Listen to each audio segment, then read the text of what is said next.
Uma grande alegria estar pela primeira vez na casa de irmãos tão queridos, que a gente convive aí nessa estrada da doutrina espírita, trazendo um pouco, né, daquilo que a gente já, de alguma maneira, já foi buscar, né?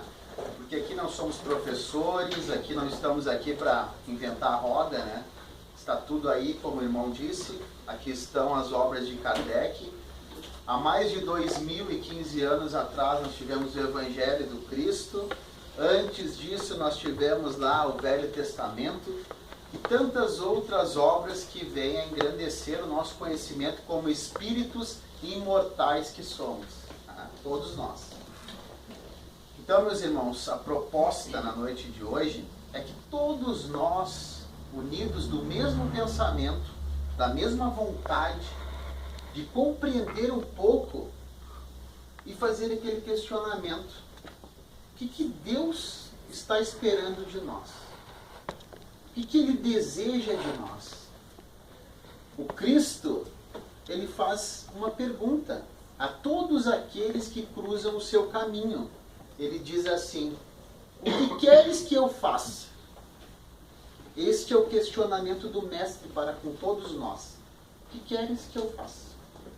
E essa resposta, quem pode dar somos nós. Individualizados aqui que estamos em corpos físicos, mas sabedores que somos espíritos eternos e que a nossa destinação será a felicidade. Todos nós alcançaremos o nível de espírito puro. Querendo ou não, né? Porque a gente faz um esforço muito grande às vezes, né, para não atingir esses objetivos. Mas qual é a proposta de hoje? É nós falarmos sobre uma coisa que realmente nos perturba, nós espíritas, a reforma íntima. Perturba todos nós. Por quê? Porque a reforma íntima, meus irmãos, não é apenas uma palavra, uma frase, vamos fazer a reforma íntima. Como se todos nós juntos agora pudéssemos todos nós concatenar as mesmas ideias e a partir desse momento nós fizemos a nossa reforma íntima. Não é assim. Que bom que fosse, né? Se todos nós pudéssemos fazer isso num passe de mágica, né? Resolver todos os nossos problemas intraíntimos, né? Porque dentro de cada um de nós existe uma multidão. Vocês sabiam disso? Dentro de cada um de nós existe uma multidão. E nós temos que dar conta dessa multidão que existe dentro de nós. E eles estão lá. Cada um com seus pensamentos, cada um com as suas dificuldades, são as nossas vivências passadas. E de vez em quando elas vêm à tona. E se refletem na nossa maneira de agir perante a nossa existência. Muitas vezes de uma forma truculenta, violenta, como nós podemos ver hoje, né?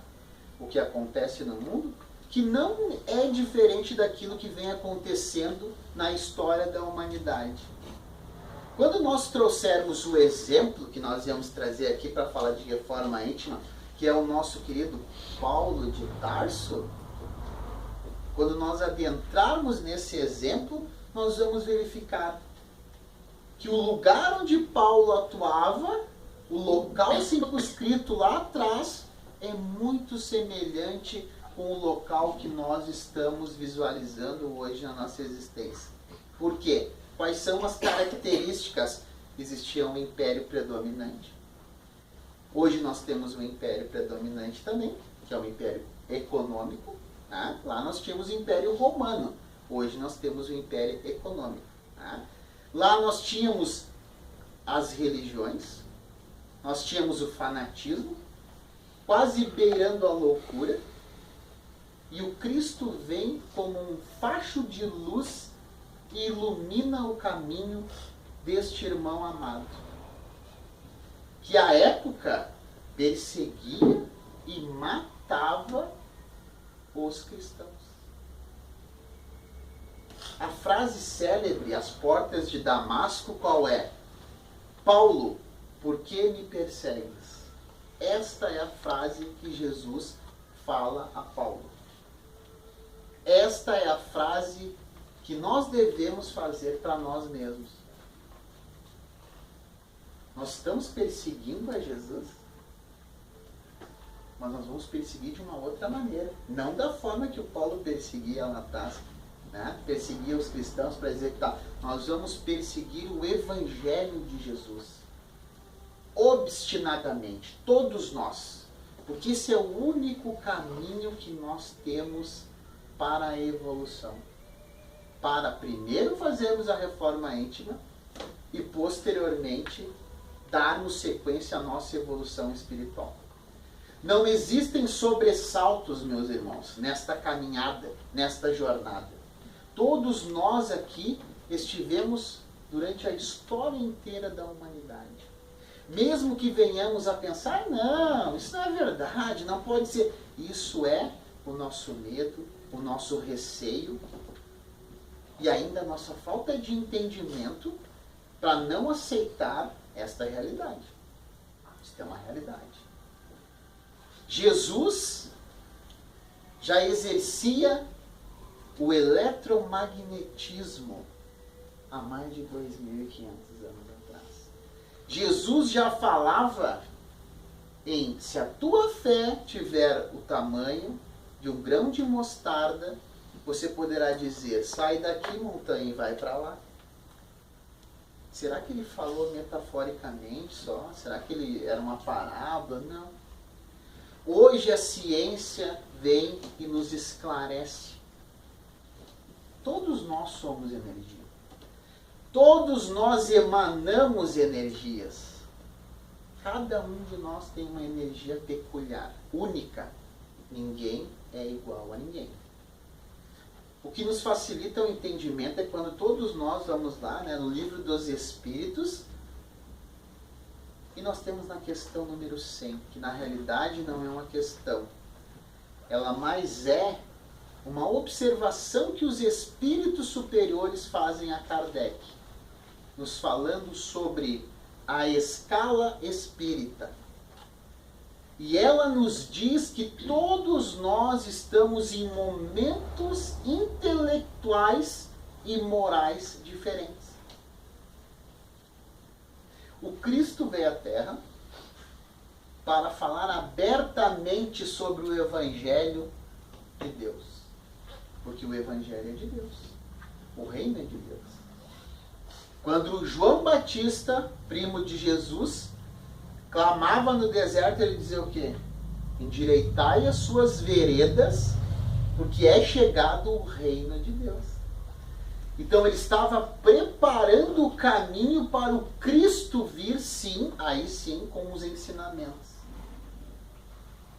Então, se nós pararmos todos e pensarmos na grandiosidade deste trabalho que está sendo desenvolvido durante milênios, nós somos obrigados a fazer uma reflexão. E todas as respostas que nós estamos buscando, nós encontraremos. Aonde? No Evangelho de Jesus, que já está à nossa disposição há mais de 2015 anos. E nas obras de Kardec, que está à disposição de nós há 150 anos. Então, o que falta para que nós possamos iluminar esta reforma íntima que nós temos que fazer? Nós temos todas as ferramentas à nossa disposição. Nós temos algo mais importante ainda, que é o lar, que é a família. Porque não adianta nós estarmos aqui falando sobre Jesus e não encontrarmos Deus no café da manhã com a nossa família. Não encontrarmos a Deus quando nós estivermos fazendo qualquer outra atividade que não seja essa de estarmos pensando na nossa evolução espiritual. Todos nós somos criados e destinados a sermos felizes. Ah, mas não é bem assim. Olha o jeito que estão as coisas, olha o mundo. Nós temos que parar e entender o que está acontecendo aqui. Nós estamos encarnados num corpo físico, num mundo de provas e expiações. Por quê?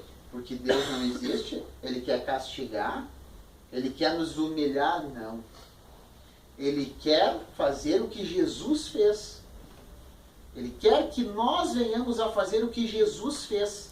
Jesus disse, eu venci o mundo. Nós podemos questionar, mas ele não saiu daqui crucificado? Como é que ele venceu o mundo? O mundo íntimo. É esse mundo que nós vamos ter que conquistar. É o nosso mundo íntimo. É dentro do coração de cada um de nós que nós vamos fazer a reforma íntima.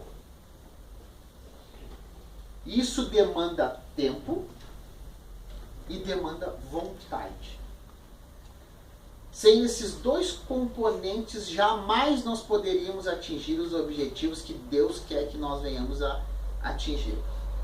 Então é necessário que possamos pegar as ferramentas que estão à nossa disposição hoje, não importando aquilo que nós tenhamos, né, feito lá atrás, vamos partir agora. Por quê? Porque Jesus disse, vai e não peca mais. E o pecado aqui, como nós estamos trazendo, não é nem aquele pecado, né? Aquela coisa, porque Jesus não julga ninguém. O mestre não julga ninguém. Ele olha para nós com esperança, com amor e desejoso que todos nós venhamos a vencer. Esse é o mestre. E ele está no leme planetário. Não vamos pensar que por causa dos acontecimentos que nos abatem, nós estamos sem ninguém no leme. Não, o mestre está no leme. Que mérito, meus irmãos, nós teríamos de nos regenerarmos num mundo feliz. Num mundo onde a felicidade domina, predomina. Que mérito nós teríamos? Nós íamos chegar lá, todo mundo já se esclareceu, todo mundo está perfeitamente adaptado com o amor, todo mundo sabe o que é solidariedade, ninguém escraviza ninguém, ninguém humilha ninguém. O mestre veio dar o exemplo neste planeta. E desde aquela época, o planeta tem sérios problemas. Tem sérias dificuldades. Quais são elas? A principal é a de convivência. O ser humano, ele não aprendeu a conviver com o seu irmão. Ele tem sérias dificuldades de se relacionar com os seus irmãos aqui no planeta. Isso é uma obviedade. Todos nós estamos vendo. A história mostra isso. Charles Chaplin tinha uma frase fantástica. Ele dizia o seguinte: se um homem tirar a vida de outro homem, ele é um assassino. Mas se ele matar milhares de pessoas, ele ganha uma medalha e passa a ser um herói. Olha como nós tratamos as coisas neste planeta. Onde é que está o amor? A compreensão. A justiça tem que estar dentro de nós. Porque a reforma íntima, meus irmãos, ela não é externa. Ela não vem de fora. Porque senão Jesus tinha vencido o mundo material também. E não só o mundo íntimo. Então cabe a cada um de nós refletir, se preocupar com a sua caminhada aqui neste plano, ver nas pequenas coisas do dia a dia o que pode ser mudado, e aí sim passar a usufruir dessas atitudes benéficas que cada um de nós pode fazer. Não precisa ninguém fazer aqui, pessoal, todo mundo agora vamos fazer um retorno das nossas vidas passadas. Vamos fazer uma regressão para saber quem fomos lá atrás. Não, nada disso é necessário. Basta que nós possamos abandonar o orgulho, o egoísmo, a vaidade e nos introjetarmos nas nossas atitudes diárias, que nós vamos ver o reflexo do que fomos lá atrás. É um caminho para a reforma íntima. Eu já não discuto mais com meu esposo, eu já não brigo mais com meu filho, já não me indisponho com o vizinho, já não assisto na televisão alguém causando mal a outro irmão, digo que tem que ir para a cadeira elétrica. Eu já melhorei. O problema é que quando a gente fala em reforma íntima aqui, parece que a gente tem que se transformar no Chico Xavier. Não é isso. Parece que a gente tem que se transformar no Cristo. Não é isso, até que nós estamos longe ainda. Mas se faz necessário nós sermos a própria medida da nossa evolução. O que falta é eu me olhar no espelho, ter coragem de me olhar no espelho e ver o que está ali. E a partir disto, passar a trabalhar a minha reforma íntima. Então nós vamos, meus irmãos, entrar, ou melhor, adentrar uma história de vida de alguém que veio e fez a reforma íntima. Realmente fez a reforma íntima. Saulo de Tarso nasce, perdão da redundância, em Tarso. Desde cedo o pai coloca ele nas escolas, nas melhores escolas da época, e ele passa a estudar lá. Os melhores ensinamentos da lei de Moisés, ele se transforma em fariseu. O pai vai e compra, olha só, compra a cidadania romana dele. Então, além de hebreu, além de fariseu, um doutor da lei, Saulo era romano. Tinha cidadania romana. Este homem, assim como qualquer um de nós aqui, tinha uma posição muito importante. Uma posição social, econômica. 40 anos após Jesus ser crucificado, como estavam, será, o coração dos cristãos? Amedrontados, carentes. O mestre havia abandonado. É mais ou menos como nós nos sentimos às vezes aqui. Por mais que nós tenhamos família, por mais que nós tenhamos a sociedade, por mais que nós tenhamos nosso emprego, nosso trabalho, às vezes nós nos sentimos abandonados. Mas João, Estevão, Pedro, Tiago e o resto dos apóstolos, um auxilia o outro nesse momento. E todos eles se auxiliam mutuamente nessa questão do abandono. E passam a lembrar dos ensinamentos do Mestre. E neste momento, Paulo começa a perseguir os cristãos para defender a lei de Moisés.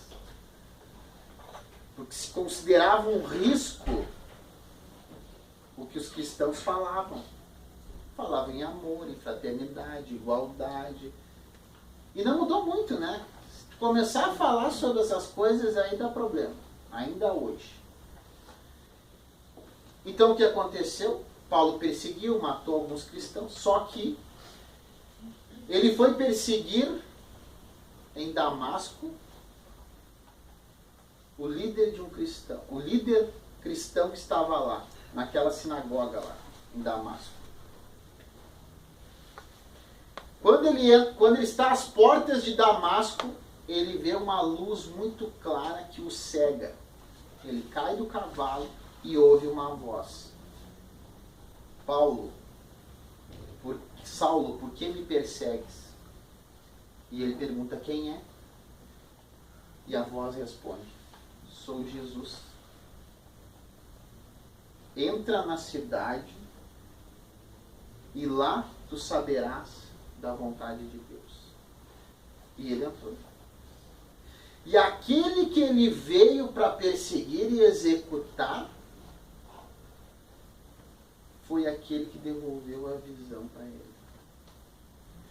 E a partir daquele momento, Paulo se torna o convertido. Deixa de ser Saulo e passa a ser Paulo. Paulo de Tarso. E assim ele é conhecido até hoje, meus irmãos. Mas qual é a importância dessa? Não é história, isso é realidade. Isso é verdade, isso aconteceu. Porque nós aqui nesse plano, no momento que nós nos encontramos, devido a tudo que acontece no nosso dia a dia, às vezes a gente passa a compreender os evangelhos como uma história, como uma lenda, como algo muito distante da realidade. E é importante nós passarmos a estudar sistematicamente o Evangelho. Porque nós vamos ver lá que ele continua muito atual. Então, este personagem, ele nos dá um alento muito grande aqui. Se nós pararmos para pensar e avaliarmos o que aconteceu com Paulo, ele era um perseguidor dos cristãos. Ele executou vários cristãos. Tirou-lhes a vida. Algo que é mais importante para Deus é a existência.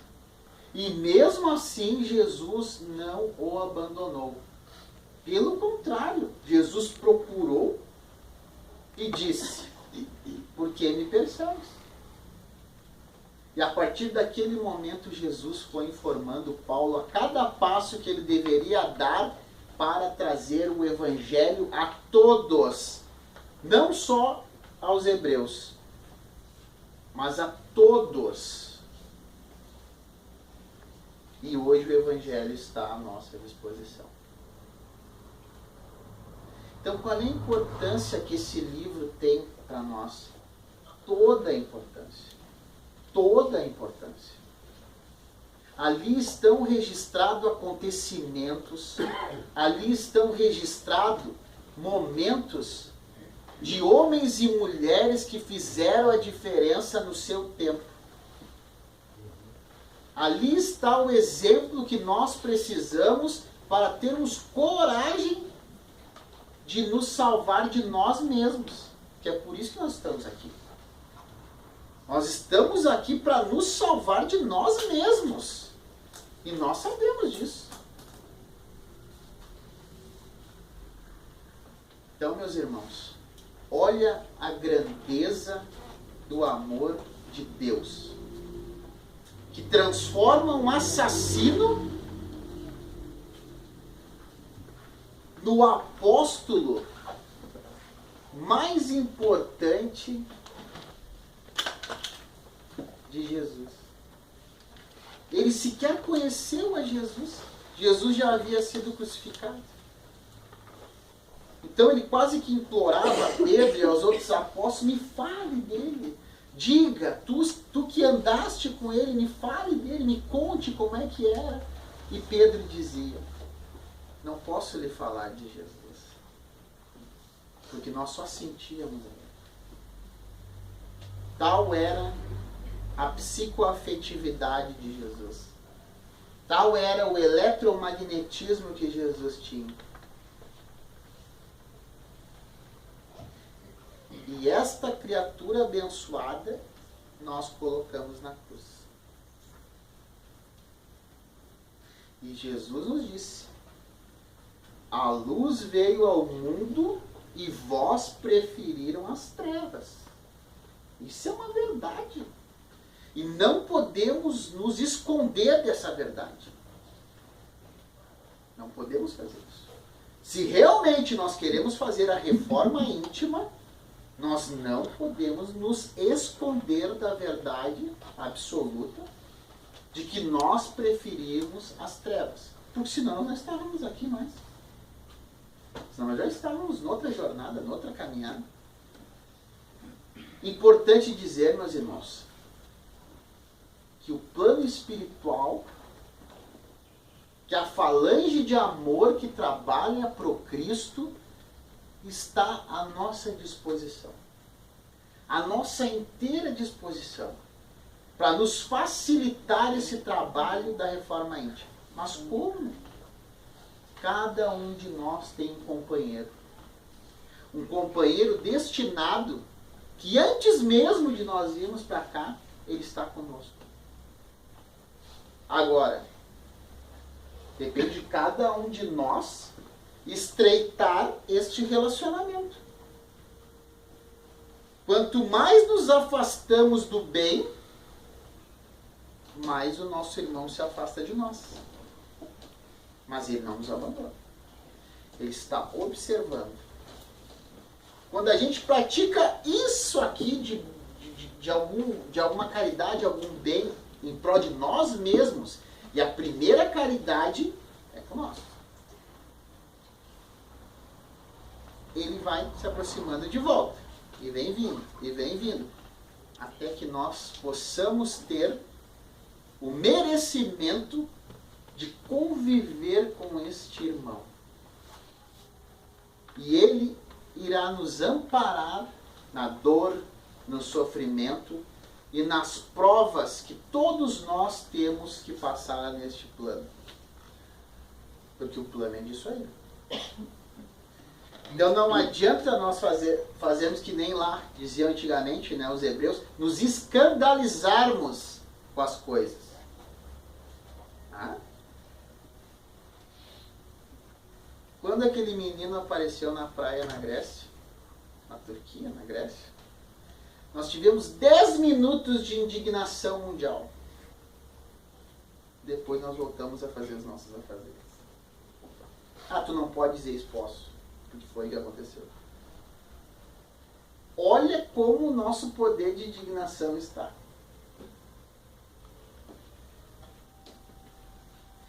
E não é uma crítica. Isso é uma constatação. Porque crianças igual àquela morrem todos os dias nos nossos bairros mais pobres aqui. Todos os dias morre trabalhador, morre criança. Só que quando... Ah, mas é lá na Europa. Ah, mas os refugiados...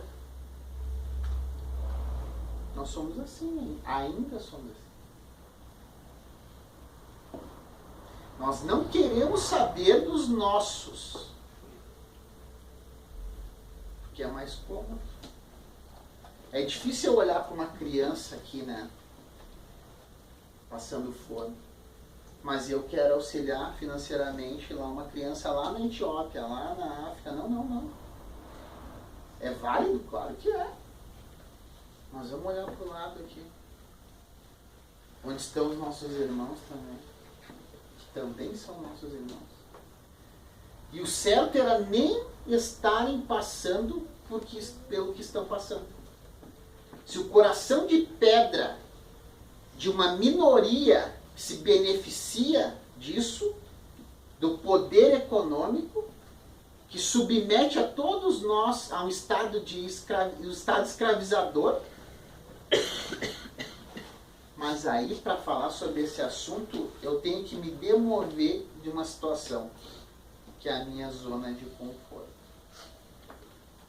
E aí cada um sabe como está a sua zona de conforto. Por que o planeta não se regenerou ainda? Por que nós estamos atrasados no processo? Será que é por causa de Deus?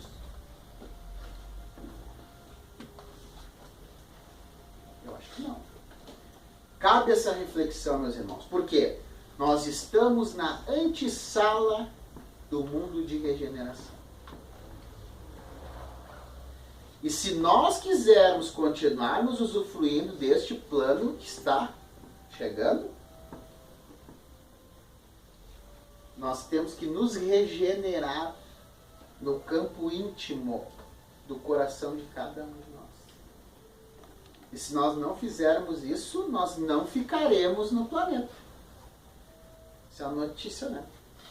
Mas não se preocupem, porque Deus jamais nos abandona. Ele vai nos enviar para algum planeta muito parecido com esse que nós estamos hoje. Mas nós não queremos isso. Que nós possamos correr, então. Fazer o que nós não fizemos durante 6.000 anos. E que a gente possa fazer em 42 anos. Tudo isso é importante a gente falar, deixar claro, que não é o achismo do Leonardo isso. E eu sempre gosto de falar o seguinte: qualquer religião, qualquer pessoa que frequente algum lugar, que ouve as pessoas falando, mas que não vai na fonte, é muito perigoso. É tão perigoso que o nosso planeta está desta maneira. Nós estamos deixando os outros escolherem por nós. Porque no momento que eu me anulo, eu não quero escolha, eu fico na zona de conforto, eu estou deixando que os outros decidam por mim. Ah, mas eu não vou votar mais porque só tem vagabundo e ladrão. Sim, é verdade. Eu nem estou aqui falando sobre partido, nem ideologia política, nem nada. Estou falando sobre uma realidade. Todos nós estamos sob a égide dessa realidade. Nós estamos aqui para respeitar as leis dos homens e as leis de Deus. Ah, mas se está uma baderna no planeta, olha, eu vou fazer a minha parte. Ah, agora, porque o planeta está uma baderna, eu vou começar a patifar também as coisas. Não é assim que funciona.